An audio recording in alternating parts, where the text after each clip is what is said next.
I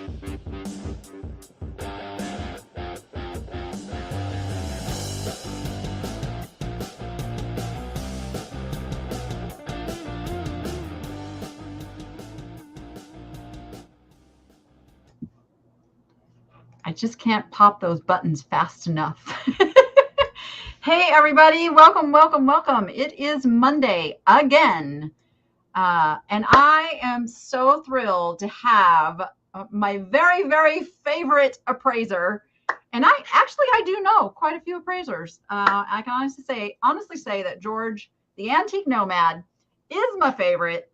And I have him here today to talk about all things, what is it? Cool collectible. What do you say in your opening? Oh, cool collectibles, vintage values, and antique. I can't remember. But we've got him here, you guys, for a whole hour, and we're going to be talking about some really cool stuff. I've got one of my stumper pieces here. I'm going to have him take a look at. I found something yesterday in the Goodwill that I think everybody's going to kind of flip out on, and I can't wait to show you what I found. But I'm showing, I don't know what is happening here, but StreamYard is not showing our little, what do you call that, bottom third, like, name things, but You guys know who I am. This is George the Antique Nomad. No. You will know that very well by the end of this video. If you're watching on the replay, we welcome you. We do this live every Monday at 1 p.m. I do something different in the way of helping you be a better online seller. And so let's jump right in, George. I think one of the questions I hear a lot of is like, how did you get to where you are today? Because I call you like the walking encyclopedia of antiques and collectibles. You know, you can just walk through and you've got information stockpiled up here that I'm just amazed. Oh, well, thank you. You're very kind to say that. A lot of people know a lot about a lot of things. And honestly, that's why I know a lot about a lot of things. I started in this business in the late 1980s. I was hired by a chain of antique malls to do their advertising. I didn't know much of anything other than I collected coins and I drove a Studebaker. That's why they hired me. And I got into it, and right away they said, you know, you need to learn as much as you can about this stuff. I had to produce back in the old days before online everything, we had to produce a newspaper and send it out to about 30,000 people 4 times a year. And in it, we would take pictures of, you know, maybe a few hundred items in the antique malls, give a little description, and then talk about the price. And it's how we sold a lot of stuff nationally before eBay existed. And so I had to learn a little bit about a lot of stuff. And being young and new to it, well, I did what I could think to do, which is go to all the older dealers and the people who'd been in it a long time and say, hey, tell me what you have that's really good. Tell me about this thing. Tell me about that thing. The other thing is the collectors who would come into the store. You know, if you collect something and you really love it, you start to take that deep dive and you learn all about it and why it's there and what the rare ones are and how to tell them apart, especially if you have something that's not signed or printed with the name. So I would ask the collectors when they came in, oh, why do you like this? Tell me what's interesting about it. And I just fell in love with the whole thing. And so I retained a lot of it. And that's how I got started. And then about 20 years ago, I had a friend who was, she inherited a bunch of stuff from her grandmother, and she asked me my opinion. She had 60 items. We agreed on 57. She had 3 she thought I was wrong on the price, or I said I wasn't really sure. And then she said, well, Antiques Roadshow's coming this weekend, and why don't we take these 3 items and we can each bring 2, you pick another one. Well, the one I picked ended up getting her on Antiques Roadshow. And because of that, they didn't know what to do with me. So they sent me backstage and I got to see how they do everything. And I found out, oh, they have all these junior appraisers in the back doing a lot of the footwork so that when the expert is on there, they're not just talking off the top of their head. They really know because they've done a little bit of research backstage. Interesting. Yes, exactly. If you ever notice the desk is curved. Uh-huh. the person whose item it is looking this way, and the person who is the appraiser is looking this way, and there's a teleprompter over there, and you don't see. Oh, And it's not that the experts they don't really need the teleprompter necessarily, but it's just there in case there's some extra details they want to add. sure. And so anyway, I was backstage and I met the Kino brothers and other people who were in the trade, and they said, "Oh, you really seem to like this, and you seem like you know some stuff. You ought to go to appraisal school." And I said, "Oh, I could be an appraiser like those people in the back who help you." And they're like, "Yeah, we teach the classes, come do the school." And it was just great. And I've been an appraiser for 20 years now. That's awesome. See, I just learned something. I never knew that. I never knew that's how this all started for you. And I think a lot of people don't realize that you are actually an official, real, what is it, a certification or something to be an appraiser. I do have a certification. Yes, you have to be certified. I mean, there are appraisers out there who are very good appraisers who are not certified, but there was a really crazy thing that happened in the early 80s. Georgia O'Keeffe, the artist, died. And when she died, she had something like 800 pieces in her home that some of them were canvases she'd just barely started, and some of them were masterworks. And when she died, the family, because she was a famous artist, the IRS, there was going to be inheritance tax. So they said, "You have to give us a value." Well, they said, "Well, there's 800 pieces and they sell for about this on average. So I guess the value is 13 million, or I think it was $30 million.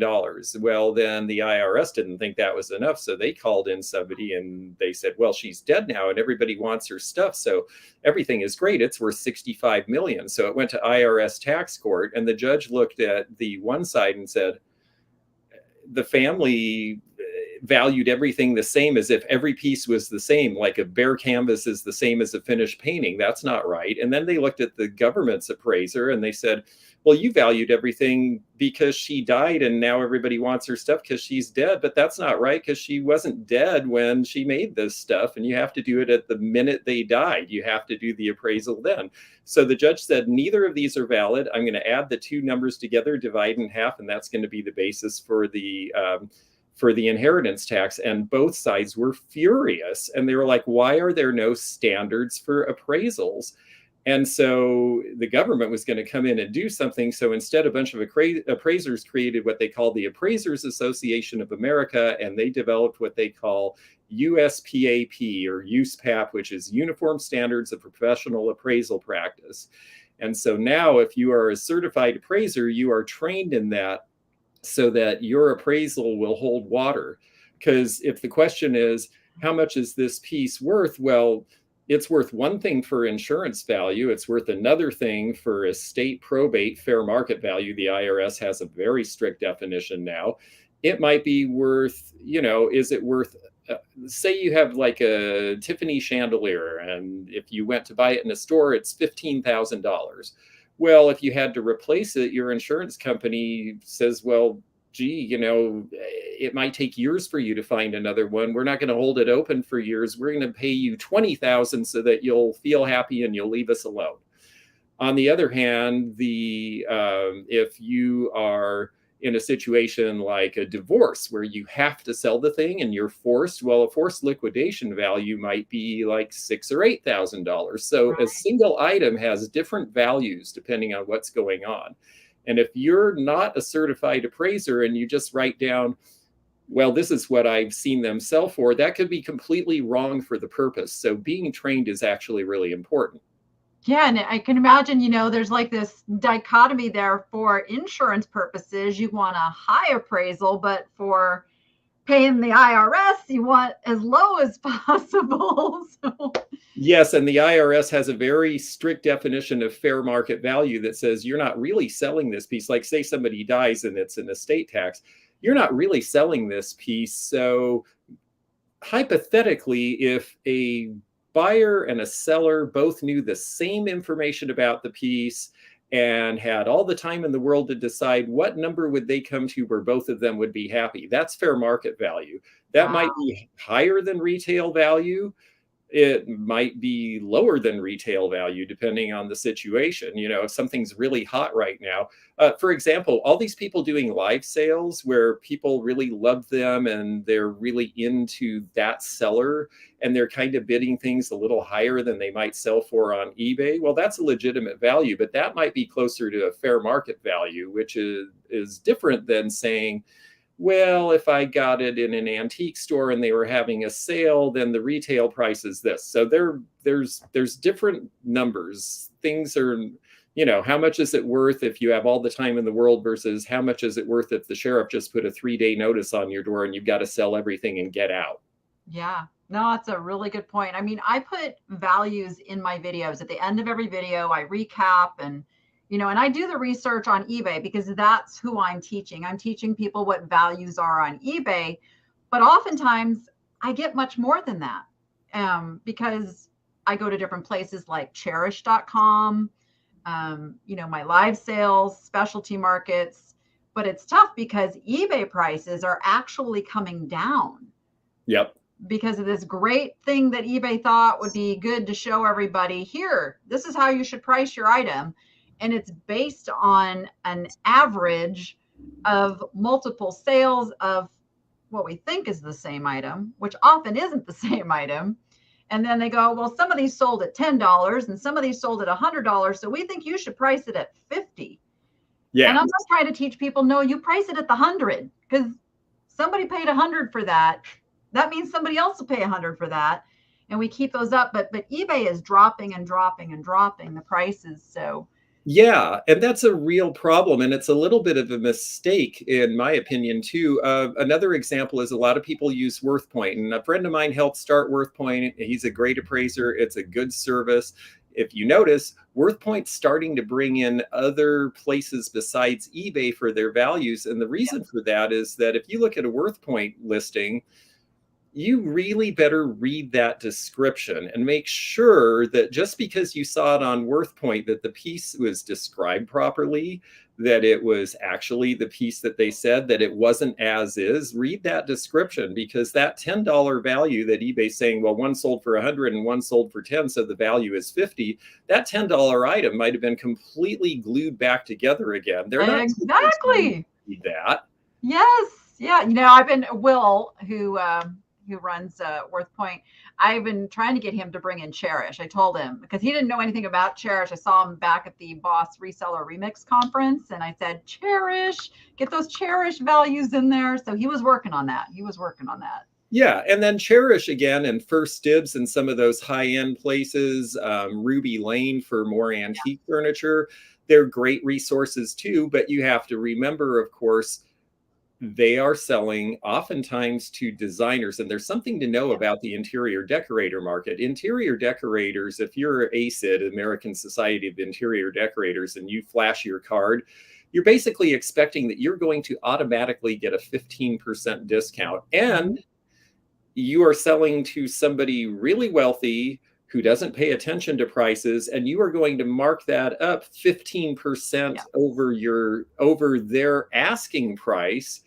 And that's what you're going to charge your buyer. So you're basically making a 30% spread for buying this item and bringing it to them. So is that a real number? How do you use that? And that's why a lot of those numbers are numbers I use for insurance replacement value. Replacements Limited is a great example. They charge top dollar for all this china. I'll tell you, they don't pay top dollar. And there's nothing wrong with that, because they have to maintain a 1 million square foot warehouse in the Carolinas full of all these old patterns of china and dinnerware and sterling silver. 1 million square feet? 1 million square feet. It is huge. And the reason that they have to do it is because they have to have all this back stock, so that if you want that casserole dish in time for Easter because you broke mom's and you need to sneak that back into her china cabinet before she notices, well, you are going to pay top dollar because you need it now. And that's when you shop at Replacements Limited, is when you can't find it anywhere else. But think of it from their perspective. Why don't they pay much? Because for every casserole dish, they end up having to buy an entire set of china, which means they're sitting on dozens and dozens of plates and cups and saucers and all the basic pieces to get one serving piece. Yep. Yep. And I've always told people, I mean, I've been telling people for years, you're going to get probably 30% or more lower than what replacements has it marked for. Exactly. And that's not because they're doing anything wrong or you're No, doing anything wrong. It's just they're niched. they're exactly. They are niched and I am not. And I have to say, if I was starting over, I would be more of a niche dealer and not so broad because I think learning a lot about a category and really knowing your area is a way to make more money. I have a friend who only does antique Victorian advertising and he does shows with me. Well, at the last show in Florida, I had a great show. He didn't really do very well. He just went to the Indianapolis advertising show and he had like a $15,000 show. And he bought an item in another dealer's booth at that show for $400 and sold it an hour later for $1,300 because that dealer had it misidentified. Wow. And these are top of the line professionals. Yeah, So you can find value everywhere. You just really have to know your categories. absolutely. So this is a good transition into talking about treasure craft. How Ah, did you get involved with treasure craft? And I have some pieces here too to show you. well, this is the book I wrote, and I'll tell you how this happened. I went into a junk store in Vancouver, Canada, when I was in my 20s, and I always liked Hawaiian and Polynesian because I grew up in California, and this was just around. And they had this guy and the dancer next to it, and I paid $30 for the two of them and thought, these are really cool. Well, then I was my first job with the antique malls that I did the marketing for. Part of the reason they hired me is because it was a couple and they had three and then eventually four antique malls in the Northwest, but they, because that was their first love, but their antique mall in Centralia, Washington, between Seattle and Portland, attracted the interest of the factory outlet industry. And they built a store for London Fog, and London Fog hoped to make, I think, 500,000 in sales the first year, and they did like 6 million. And they told everybody else, oh, you guys need to be selling out in the Northwest. So all of a sudden, this couple who never had any idea that they were going to be in the outlet industry ended up with a 40-store outlet mall. And I had to do the advertising for that too. And one of the stores that came in eventually was Fallsgraph. And Fallsgraph had bought Treasure Craft. So I was like, oh yeah, Treasure Craft. I remember, oh yeah, I collect some of their old stuff. That's cool. And I was thrifting back then because I wasn't buying and selling. And I would go to the thrift stores and I'd see the orange, and orange was so out of style back then. And I would buy it because I thought it was cool. And everybody'd be like, orange? Why would anybody buy orange? And I'm like, I remember it from being young. I just think it's cool. So I'm buying this Treasure Craft and I'm saving it up. And then all of a sudden, Fallsgraph, I walk in and all the Treasure Craft had discontinued on the signs and they were blowing it all out. And so I bought some of it and I'm like, why is this discontinued? Well, come to find out, Fallsgraph, after promising the Treasure Craft people and buying their company and said, we'll always make it in America, the minute that NAFTA was passed, they sent all the production to Mexico. And then that didn't work because they couldn't control the quality. So then they sold it all to China and it all went away. And so I was like, oh, this company that I like doesn't exist anymore. And I knew all these people in the California pottery business. And they were like, oh, we don't know anything about them. We don't know anything about them. I don't know. There's no information. And I was just like, I'm going to find information on this. And it took, the way I ended up doing it, they had a main branch in California and then they had a little branch in Hawaii. And I pestered the woman at the Maui News every few weeks. Could you please put an article in asking if anyone remembers the branch there? Because I'd been to California. I couldn't find anybody. I couldn't make any connections. And finally, she was like, all right, quit bothering me. And she put in one sentence in her newspaper saying, does anyone remember that company that had the plant out by the airport? And a former manager and a collector and a guy who had found like the few molds they had left in a storage shed all responded to her. And the next thing, she sends me this article she wrote. She's like, oh, it turns out this is really interesting. And I'm like, I need those contacts. So I flew to Hawaii, met those people. They connected me to the original family in California and I got to meet them and they told me all about it. And gave me all these old catalog pages. And the next thing you know, I was writing a book. That's fantastic. So that makes a lot of sense, because I pick up treasure craft pieces that you would swear are false craft. Like, Yep. you know, some of those chip and dips and stuff. It's like, well, this just does not look like treasure craft. So now you just unveiled that mystery for me. Yes, the whole idea was that false craft made very traditional stuff and treasure craft made sort of like whatever was hip and cool at the time. So the idea was that treasure craft was going to make canister sets like you see there. Oh, I love it. I love the little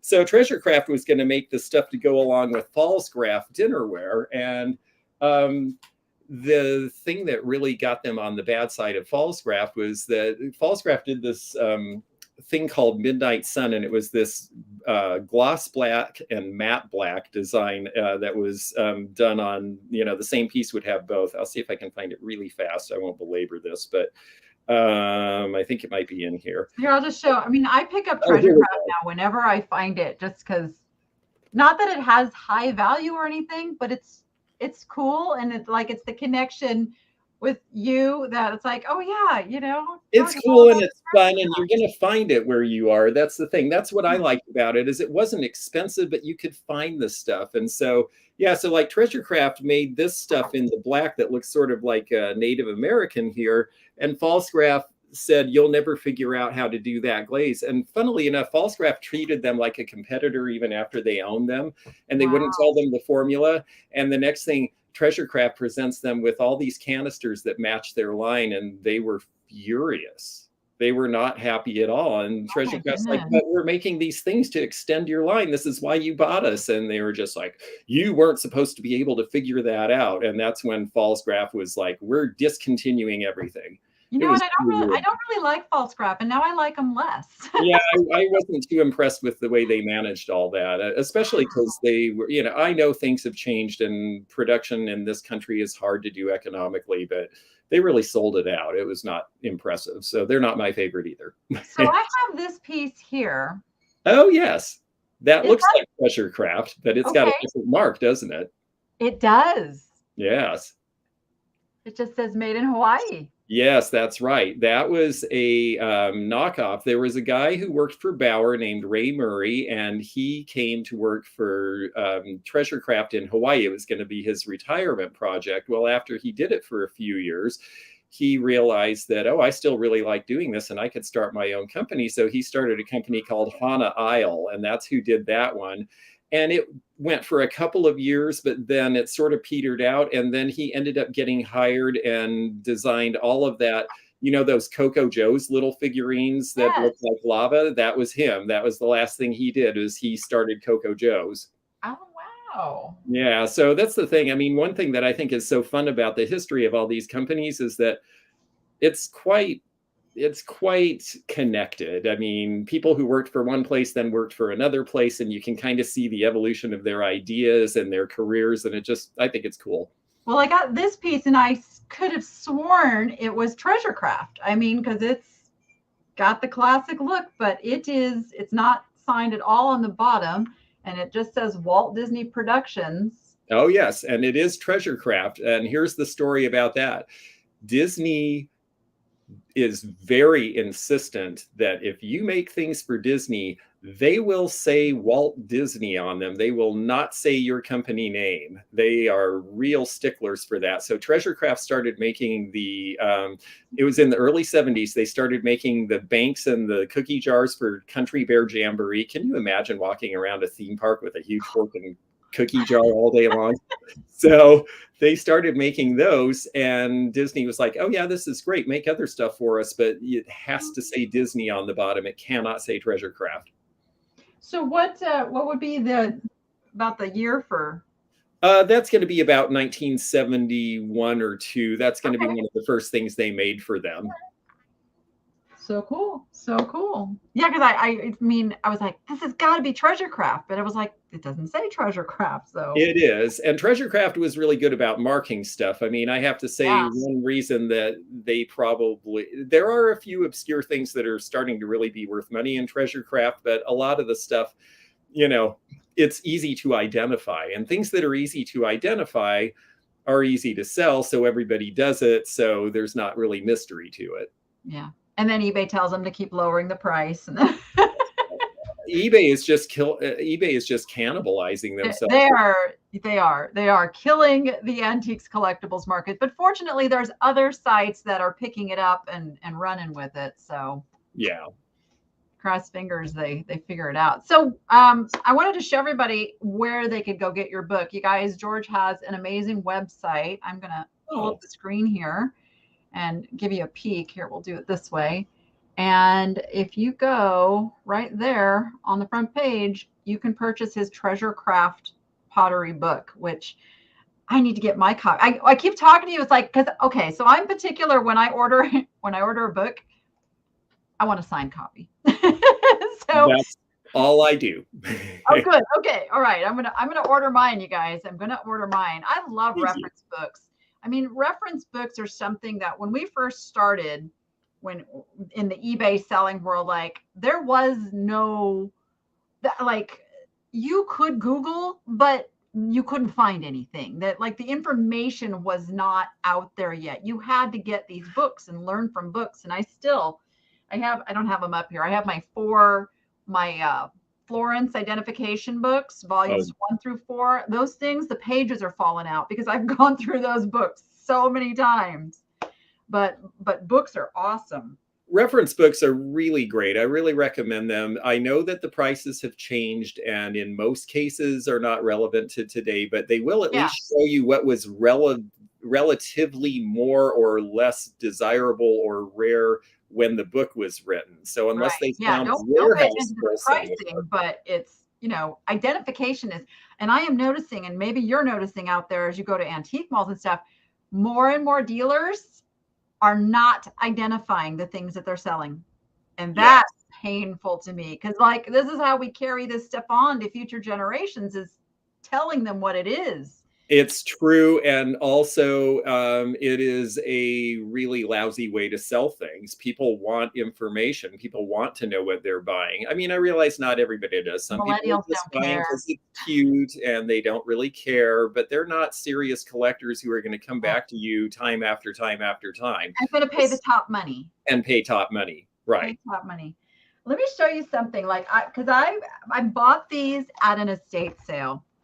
And I can find nothing online except that the store, the Giocattoli, I'm sure I'm saying that completely wrong. That's actually a store that exists in Italy to this day, and it's been around for about 100 years. And my bird just took off. But they're little puppets, and I believe they are Shakespearean puppets. I forget the Shakespeare play with the devil. But they're absolutely fantastic. Well, they're not on like. Oh, they're really cool. They just got the one wire. Yeah, they're like ornaments. Yeah. Oh, that's really neat. But I can find nothing, absolutely nothing online about these. Well, and the tough thing is if your only mark is a store mark, then you're kind of left with, well, unless the store has some old catalog or remembers something about them, then just because the store was in that part of Italy doesn't necessarily mean that those pieces they look like Italian manufacture to me. I mean, I do. Yeah, they do. Yeah, I do believe they were made in Italy. And I would say from the style and the material that they're probably, and even one thing, if you're not sure, look at the label itself, the style, the colors, the style of the printing. That label is absolutely 1970s style. So, I mean, as far as dating, I think you can pretty much say they're going to be right about 1970. The material seems right for that. The type of box even seems right for that. That's how boxes were made. It was sort of a hard plastic. The simulated wood grain is very late 60s, early 70s. So, you can start to get clues from things, even if they don't have obvious, marks and things. But sometimes that's all you get, because those could have been made by some, short-lived, rather obscure company that we won't be able to find out. There are certain things that we may never know. There's a million patterns of Limoges French china. a lot of those factories were destroyed in the Second World Yes. War. The catalogs are gone. They made thousands of different transfer patterns. We may never be able to identify every single one as to its maker. And at some point, you just have to say, how similar does this seem to something else like it in terms of quality, in terms of age? And sometimes that's how you have to base your pricing. It's not an exact science. Well, I figured I'm putting $500 a set on these when I list them. Yeah, I would. I mean, I think they're really neat looking and they're unusual. And one thing, another clue, if you can't find it anywhere, then maybe that is a rare piece. Yes. Maybe it's I unusual. love when I can't find something. Yeah, in some ways that's a good thing. And actually, the way those are made is very similar to a Christmas ornament I sold for pretty good money last year. And it was Italian made, and we could not figure out who the maker was, but they just liked it because it was cool. And that was reason enough.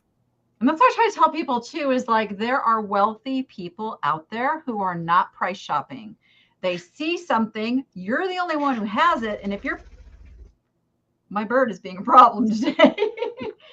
If you're the only one who has it, they're going to pay whatever it takes to get it. So price it high. Yeah, it's true. It's really easy to get trapped in. I grew up, I'd say we were probably lower middle class, middle class. And so I certainly grew up with Depression era parents. So everything is, oh yes, be careful and watch your money and be careful how much you spend on things. And I have to shift out of that mindset when I go to price or when I'm at a show. I'm sometimes too quick to give a discount because it's just like, well, of course you want a discount because everything, in some ways you can actually cheapen your item by giving a discount. Yes. And sometimes if you have priced something like, oh, I got a great deal on it, so sure, it's worth $300, but I'm going to price it at 150. Well, the people who know that it should be $300 look at it and go, there must be something wrong with it. Or it isn't as nice as I thought it was because you're not pricing it. And they'll do that on eBay too. They'll do that on eBay. If you price your item too cheap, they're going to go like, well, why aren't they pricing it where it should be? Because true collectors know, and they know what they've paid previously for pieces. Yes, absolutely. Yeah. So it's not always about being the cheapest. I like to say have the best one, the cheapest one, or the only one. And it's a whole lot better if you have the best one or the only one, because then you don't have to be the cheapest one. Yeah. And I was showing these to George before we started because I bought these at yard/estate sale. It was a weird little setup. This little old couple, and they had tons of really good stuff. And you could tell it was like their personal collection. So I just picked these up because they were just quirky and weird. And we were talking about like, what are they made of? What were they for? There's two of them. One's a little shorter than the other. And I was thinking, well, maybe it was like for an inkwell or ink, you would have had the little ink pots sit on the side and then a place maybe for the pen, but I don't know. So you were telling me it's not a resin. It's probably it looks to me when you looked at when you showed me before, when we looked at the feet and you notice there's some chipping away, there you go. It looks to me like it's not exactly a resin composite. It looks more like Sirocco wood, which is a composite material, but what it is it's actually basically wood chips and glue put together. And that's the composition. And the reason for that is it was easy to mold. So you could make very elaborate figures like that. And then they would put a covering over it that probably was gesso or some sort of a plaster type of mold. And that's how they could do that crackling effect. They could paint on it. That was pretty popular to do from the 30s to the 50s. And then everything switches over to plastic. So my guess is that those are probably sometime right after the Second World War in all likelihood, and they definitely have a European style to them, French or Italianate. There's marked Italy on the bottom. I was going to say Italy, yeah, and I have a feeling that that's right. You paid a great price for them. $6 for this set. Pretty great, yeah. The only other possibility besides inkwells is they might have had little glass vases in it. Okay. And then the center would have been like a bud vase, but I have a feeling that they probably were actually for desks, and that they could have, one other thing they could have held is little square perfume bottles. So there's a couple different things that could have Oh, been, and then you would put a flower in the middle. yeah. So it'd be a Okay. variety. Yeah, that makes sense too. So, So but yeah, those are all clues. We have to let these things speak to us and kind of tell the story that we can get, and then that directs your research towards, okay, if it's either inkwells or it's perfume bottles or it's, so then you can start looking in those categories if you're not able to just do, you know, an image search, because a lot of old stuff you do an image search and it doesn't come up because right. no one's had one. So what do you do? So you got an appraisal job and you've got stuff and you're coming up with stuff that you can't, you've never seen and image search, like how do you then come up with a value? Well, you have to look at various characteristics. Like I'm doing an appraisal right now. Actually, this is the for the Washington State Governor's Mansion, and they update their appraisal every 4 or 5 years. Well, there's things in here like let me see real quickly. There is okay.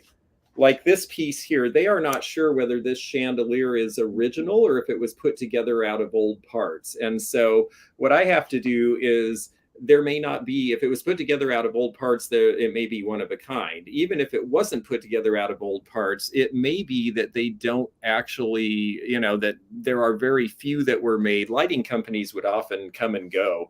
And so there may be very few in existence. You may not find an exact comparable. So at that point, what you have to do is look for clues for age, look at the characteristics of the piece, and find the most comparable thing that you can to compare it to.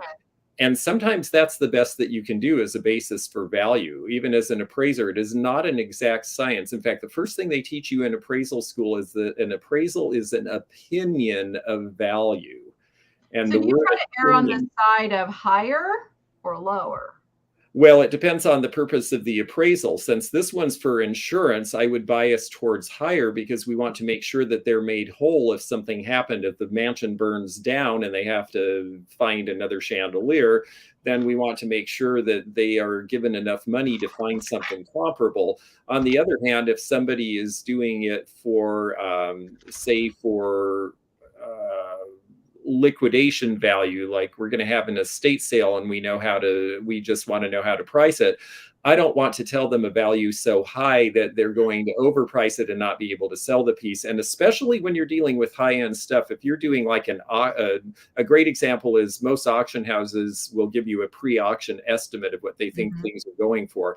If you notice, most of the time the item sells for that amount or more at auction. And the reason for that is they try to keep the pre-auction estimates a little bit on the low side, because especially with high-end merchandise, if it goes to Sotheby's and Christie's and fails to sell because it didn't make the minimum, that item is considered burned, and it becomes very difficult to sell it at any price in the marketplace because everyone's seen it and said, oh no, it wasn't worth the amount they wanted, so it's a piece of junk, even if it's something really valuable. So you really have to, you know, again, it's situational. There isn't one answer for every single thing. By the way, two things real quickly. I got a note handed to me here. If you decide to order the book, the first 10 people can order it through my website. I have a small website feed, and so better to email me, because after Oh, okay. 10, it'll only do 10, and then you have to wait till next month. So just email me directly. The other thing I've noticed a bunch of people are asking if I do appraisals, and yes, on that same website, if you click the appraisal button at the top, it'll show you how to submit things, and you can, yeah, there you go.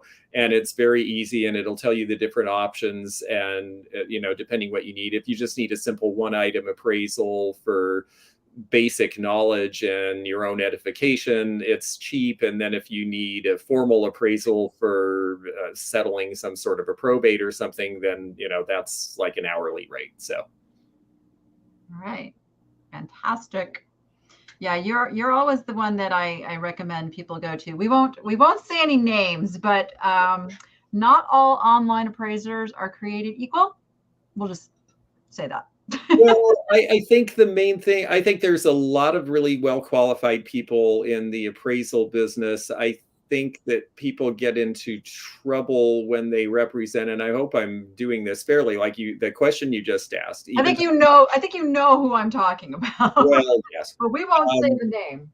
But like the pieces you just showed me, I want to tell you what we know and what we don't know, because this is just the first time I've seen them. So what we know is it's probably one of three things, but I'm not going to sit here and tell you, oh yes, it's definitely for inkwells and it's worth this amount of money. Right. Because what Right. if you go to research it and it turns out, no, it's actually for perfume bottles and it sells to a completely different customer? Then I've done you a disservice. Right. Like I couldn't show you a painting from a blurry screen and you could absolutely say it's this. Well, if it's the dogs playing poker, I Well, probably oh, yeah. yeah, I know what you mean. You It know is. what I mean, though. I know what you mean. It's tricky to do. That's why I generally have people send me photos and images, Right. and that way we can correspond and ask questions and make sure that we're actually giving good information. Yeah. So I got to show you what I picked up at Goodwill yesterday. Now, it was not even in the hard goods section. It was between the automotive and the crafting. Someone had just set it up on a shelf, Ooh, nice. and I almost didn't get it because A big crack. it's not a crack. I thought it was a crack at Oh, first. That's tape schmooze. oh, It does good. have a little bit of damage to the mirror itself, Silvering wares, yeah. but I decided to pick it up and take a closer look. I don't want to blind everybody, but And hello. Sterling, hello. Yeah. Yes, exactly. This is why you look at this at wow, that's fantastic. Well, that's probably 100 and something Yeah. for $1.49. And yes, this is why at thrift stores you really want to look things over thoroughly and not just think, because you could see that and say, oh, that's one of those Godinger silver plate things made 10 years ago, and walk right by it. But no, take your time. I Pick mean, it up, get your hands on it. Cause yeah, I looked at, I'm like, oh, it's only $1.49. What do I have to lose? It's still cool, even if it's cracked. And it wasn't until I actually picked it up and I looked like, that's not cracked. And then I'm like, that's oh, fabulous. there's You're a a mark really good there. you are a really good picker, and your stores out there really have the stuff. I Yeah. find Las Vegas an interesting market because there's not a ton of antique stores or a lot of big antique malls and collectives there. There's a few, and maybe that's Yeah. changed since I've been there, but I There's actually am. there's three big antique malls, and then there's downtown has like a collective of smaller antique shops Yes. known as the Antiques District. So there's still quite a few antiques Actually, here. that's two more than there were the last time I was there. I haven't been to Vegas for a while, so you're starting to have stuff, because with all the population that have moved there, I would have Yeah, thought there'd be that many. So it sounds like the market's starting to catch up. But there are a lot of markets like that where the antique end of it is a little underdeveloped, and so good stuff comes to the thrift stores because people don't know what to do with it. it does. Yeah, it's crazy. So I want to show everybody the piece that I bought from you because George does sell things. I'm so thrilled to have I this love that piece, piece. I'm and so glad. I'll let you tell the story about what this is. Yeah, okay. Well, that was a fun piece. That came from a client of mine in Olympia, Washington, and they had all sorts of the 60s gold stuff, and she bought this about the same time. Well, the top of it with the magnifier is right about 1970. But if you notice, it's shiny, and then the rest of it, there's an old-fashioned monogram on the bottom. And there's also a lot of ornateness and that mother of pearl. And when you look at the handle, well, what it is it's an old parasol handle. It became very popular to collect those. They were made in the 1890s, and it became very popular to take them and make them into other things, including magnifying glasses, about 1970, because people were collecting them and they're like, well, this looks nice, but it's a stick. What am I going to do with it? So they started making them into magnifiers, and they sell for good money now. And thank you for your purchase. I think that what you paid is probably, if I was going to say insurance value now, you're probably looking at $75 or $100 more than what you paid for insurance. So Well, I see that stuff like this is not going down in value. It's I going to don't become think rarer and rarer over the years because more will be lost. And I think we're in an interesting time. Antiques had a huge boom in the 70s because inflation happened, and then the baby boom was such a huge market, and it was really big in the 80s and the 90s, and eBay came along and showed us what was rare and what wasn't. So the prices changed on a lot of stuff. And then the early 2000s were kind of rough. There was a lot of, there was almost deflation. There was all this stuff coming in from overseas. There were tons of reproductions. Older people started to sell off collections. And so, the market really went sideways for a while, which we hadn't seen before. I mean, for years, I would tell people, hey, yeah, just buy it because it'll go up in value. And then it suddenly wasn't happening. Now I think we're getting back into that vibe again. There's a new generation interested. There's definitely action in the market on all levels. It's not just the high end anymore. We're looking at inflation, and it may be momentary or it may persist for a while, but prices start to go up and people have money, well, they start wanting to have things instead of money because, well, the money's going to be worth less, but this thing might hold its value. So they're going to store money in things. yep, absolutely. And it's like I always tell people too, I get told a lot, oh, you passed this or you passed that. And I'm like, yeah, because it's not my thing. I try to get things that I don't mind sticking around for a while. If I don't get the price that I want to put on it, I'll just hang on until at some point I either don't like it as much and I want to get it out of here, or my bird is just like just wants to groom me today. he Really? just he just wants to be the star. So good for you. But yeah, so I buy the things that bring me joy. It's like the Marie Kondo version of, sourcing for resale. It's like, does it bring me joy? Yeah, I'm going to pick it up. Like, I don't know, this probably isn't worth much, but you know what? It brings me joy. I like it. And if you like the stuff, you're more likely to want to spend time researching and listing it. And if it sticks around a little bit, it doesn't cause you resentment. So I agree. And I mean, I do understand. I think it's why I don't do as much thrifting as a lot of other resellers. It's funny, my videos this week are both on thrifting, and I actually found stuff and was very happy. But one of the things I say in one of them is exactly that, which is I look at something, I'm like, oh yeah, this probably is something that would make money. And then I leave it behind and I explain the reason I'm leaving this behind is because it just doesn't fit my role. It's not that it couldn't make money. It's just that I have a whole shelf of things that I still need to sell and list that could make money too. And why am I going to buy this thing that's brand new and way off of my mark?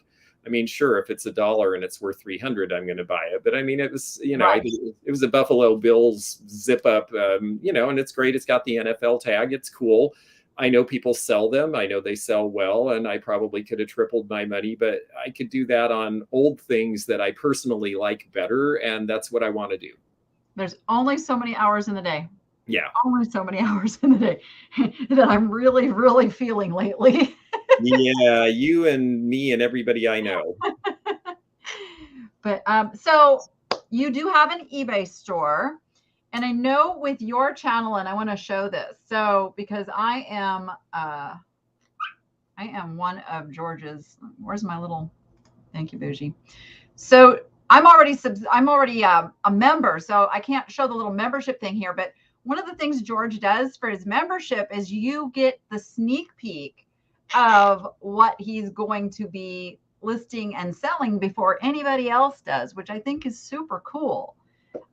As well as you just having a plethora of amazing videos. And George does his in a format where YouTube calls it a premiere. So it's a video that's already been uploaded, but there is a live chat, and George is interactive in that chat, answering questions and going through the video with you guys. So I highly recommend, if you haven't gone and checked out George's channel, it's a must. If you are into antiques and collectibles, it's an absolute must channel to subscribe to and watch and learn, because like I said, he is the encyclopedia of stuff. Like I learn something new every time I watch one of your videos. Oh, Every well, time. thank you. I really appreciate that. And I try hard and I keep trying to find things that I haven't seen before or that I haven't been able to show before for exactly that reason. Because to be honest, that's why I started doing YouTube. I really wanted, I felt like, when I started in the business, I knew practically nothing. And like I said, I asked all these people who've been doing it for years and they gave me this wealth of information. And I just really felt like it was time to pay that back. And YouTube turned out to be the perfect vehicle for it. So I really appreciate that. And yeah, it is fun. I like doing the bonus video for the members because I do get to take a little deeper dive into 20 items that I will talk about. And then they drop on eBay while the video is playing. So the people Which I think watching is the video brilliant. can go right to it and see the stuff. And, it's a way to follow along and see how things are doing on eBay. It's a way to learn about markets. And if it's something you like, well, then you can buy it. So that's nice too. Yeah. And Zeno keeps that all managed and all the technical for you, huh? Oh, he does great. I am so grateful that I have him to help me with all of this because I am definitely rooted in the old world of antiques and vintage and not so up on the Same. world. So little known fact here, at 11 a.m. this morning, my computer wouldn't boot. Oh. And I was like, oh crap. So Noah Noah's my IT guy. He comes in completely, he took it apart. He goes, oh, your RAM was loose. I'm like, okay. Now wait a second. I know you have turtles and birds. You have a ram? Yeah. He goes, Mom, I'll have to show you how to fix this next time. I'm like, oh, no. You will fix it next time. But yeah, it's like he does the first part of my videos. He like puts everything together and gets all the intros and the outros and transitions and what have you. And then I go back through and I research all the items that I bought. And so it's a lot. It's a lot to do this YouTube thing.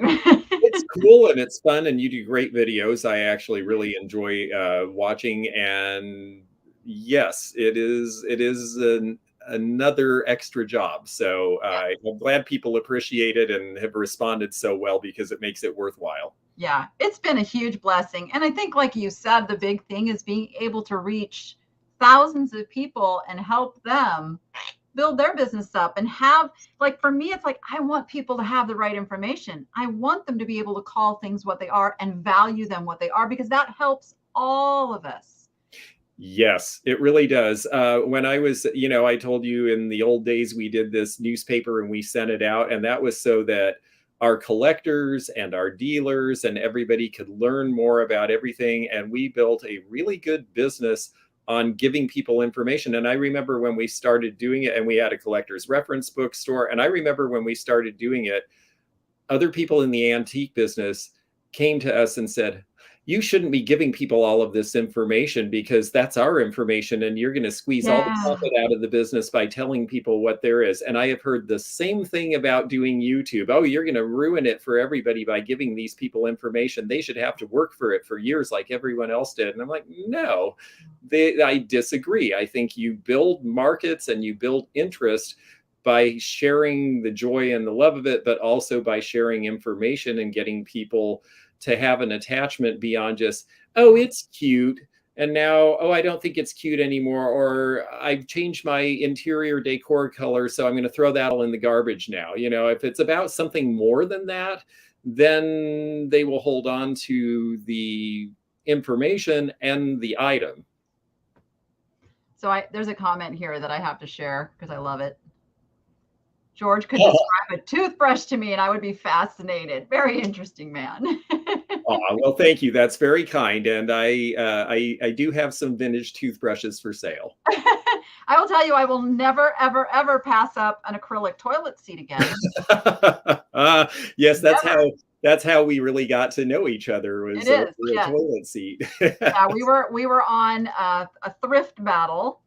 And I think I was competing with the signed Blanco vase, which I thought was just like no brainer. And George brings in an acrylic toilet seat. And he beat me. He beat me with it.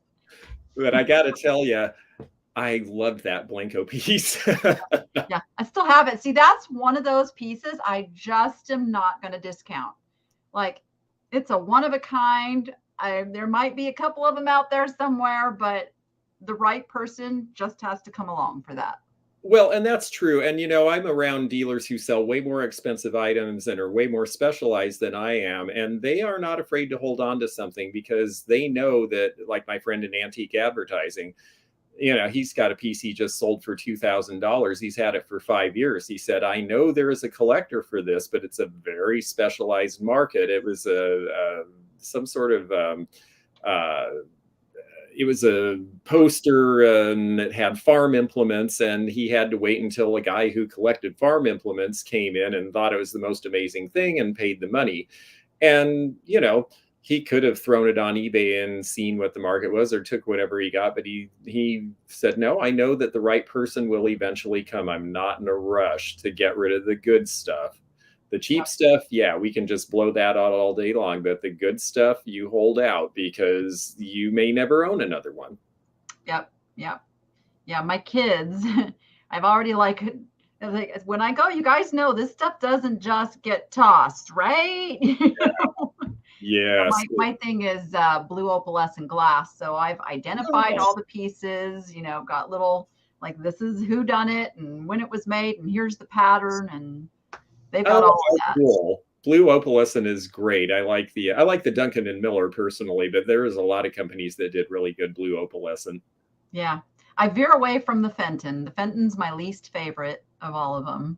It's funny. I'm going to do a Fenton convention the last week of July in Marietta because I've always wanted to go and I've never been to it. And I really like Fenton. It's great quality. It's very fancy and fussy, and it's for people who like that look. I have a few of their really modern pieces that they did in the 60s, which I think they did because they had to, because that was the market then. But that wasn't their gig. And their other stuff, I mean, I love it to look at. Do I collect it? No, it's not my personal taste. But, everybody has their thing. That's why there's so much great stuff in the world. If we all like the same thing, it'd be really competitive and really boring. There would be no eBay. There would be a whole lot of stuff. Yeah. So it's good. Different stuff. Yeah. It's like, I don't hate Fenton, you guys. I love to sell Fenton because Fenton has held its value over the years, and people know what it is and it's easy to identify. But for me personally, as a collection, I think it's because there's so much Fenton out there that I look for the more obscure, the Jefferson, who was only around for 6 years they existed. So stuff like that. That's just, I collect, like I think I've told you before, I collect very obscure Disney memorabilia. And I mean, like, the rare stuff. Like, I have the disc when they remodeled Mr. Toad's Wild Ride, the disc that makes the fire in the hell scene. I have that disc. Wow. Like, how do you put a value on that? Right, because how many are there and how do you even get one? That's really great. I have to admit, after doing this a long time, I appreciate a whole lot of stuff. But when you've been in it a long time, especially as a reseller, your eye goes to the thing you haven't seen before. Yeah. I've got the a set of the original blueprints for Big Thunder Ranch. Just, like some salesman samples of some plush that never made it to production, and I think it's fun too to really go look. And I'll end this point with, when I'm out searching, the price is not the factor. And like, you guys got to remember, the more rare and obscure your item is, the collector who collects that and finds that, they're going to figure out how to pay your price because they want it in their collection. Yes. Yeah. And one of the things I really enjoy about doing appraisals is people will call me in to do an appraisal, and suddenly I might be looking at things that I've never really seen before. And then I learn about them because I have to do the appraisal. And then the next thing I know, I'm out in the wild and there's that piece and it pops up and I know what it is because I had to stretch my knowledge. So that's the other thing that's fun about looking for the unusual. Absolutely. Gosh, this hour flew by, George. Where did I it know, go? I can't believe it. We just started. Well, and I know some of you had questions over there. I really encourage you, go follow George he's on Instagram, he's on Facebook, he's got his own YouTube channel. He's out there with tons and tons of great information. So go subscribe, follow George. You won't be disappointed. I mean, you just won't be disappointed because you will learn something every time you watch something he puts out there. Guarantee it. So, well, thank you. You're very kind, and I just love this community, and it's so much fun to be able to bring it. I do too. I just love. I mean, these people are talking over in the chat. You know, I've kind of neglected them today because we've just been having such a great conversation. But they're friends. Like we're forming friendships over here, and I think that goes back to what the antiques collectibles community used to be. Like you showed up at the flea market and you all talked to each other and shopped each other's stuff and talked to each other and learned stuff. And I'm so glad to see this community that's interested in doing that in an online fashion and supporting one another. Absolutely. It's very, very cool. I was not really into social media before I got into this, and I kind of thought social media was really about not connecting with people and staying very distant, and it turns out it is exactly the opposite. So that's been a revelation, and I'm really glad. Yeah. So with that, everyone, I'm sure that we will have George on again. Thank you. I'd love to. There's so much to talk about all the time. But for now, you guys, go be profitable. And you know what I say there? Make it fun. Yes. All about that. Everyone. See you next time.